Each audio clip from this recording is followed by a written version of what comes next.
production booming because of steel tariffs put in place by President Trump. That's according to a recent op-ed that says, even as some pundits and economists say America's steel industry is in decline, for those who understand the steel industry, it's clear that the administration's steel tariffs have generated a boom in steel investment and a shift to newer technologies that are creating higher paying jobs for thousands of new steel workers. The author of that piece, chief economist at the Coalition for A Prosperous America, Jeff Ferry, joins me now. Jeff, I took a look at some of the data from the industry, and even the raw steel production, which bottomed in 2016, has been on a steady incline. How did this happen?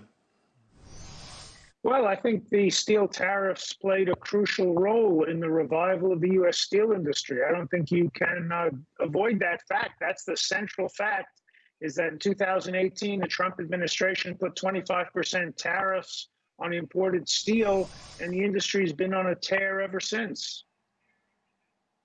What's interesting to me is that the usual suspects were upset when this was announced. And it was a combination, obviously, the Democrats, media, but also good old-fashioned, Republican or conservative business owners, businesses, the Business Roundtable, Chamber of Commerce, and even those folks who believe in the orthodoxy of Adam Smith. What is it that they missed about all of this that they got wrong?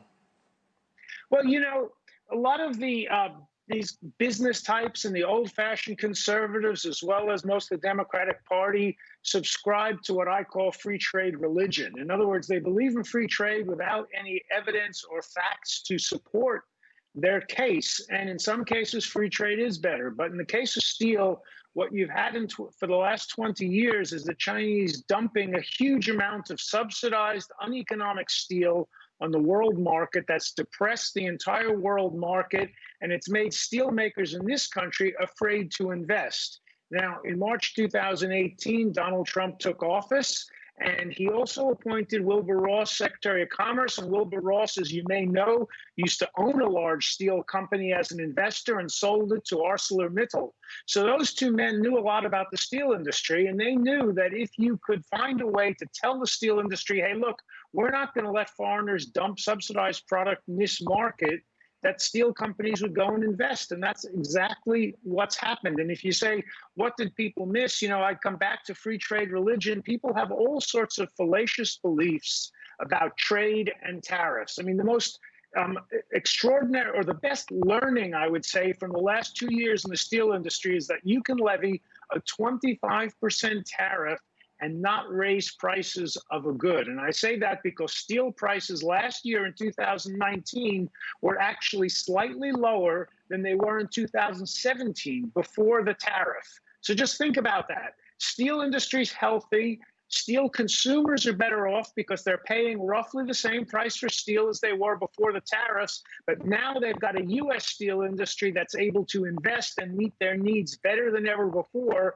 They've got more security than before because as long as these tariffs continue, and let's hope they do, the steel industry will continue to grow and invest in new technology, providing better quality steel. Jeff? In other words, lighter weight, stronger steel, because that's what we get as these companies invest in newer technology.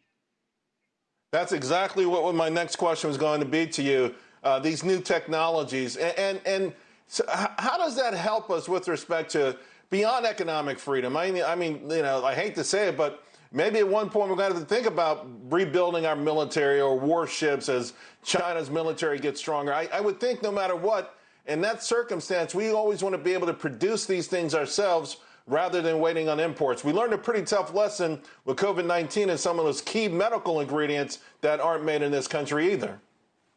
And at our coalition, we fight day and night to reshore some of these crucial industries. Steel, we've already got significant capacity. We need to build it up, and we need to be strong in every type of steel because, as you say, steel is essential for national security. And, steel is no longer your grandfather's steel like the steel in the Model T. Today, there are 100 different varieties of steel, different alloys, different manufacturing techniques, varying strength, varying lightness, varying applications. And in military, there's a whole host of applications, things used in lightweight aerospace, and then you need really strong... The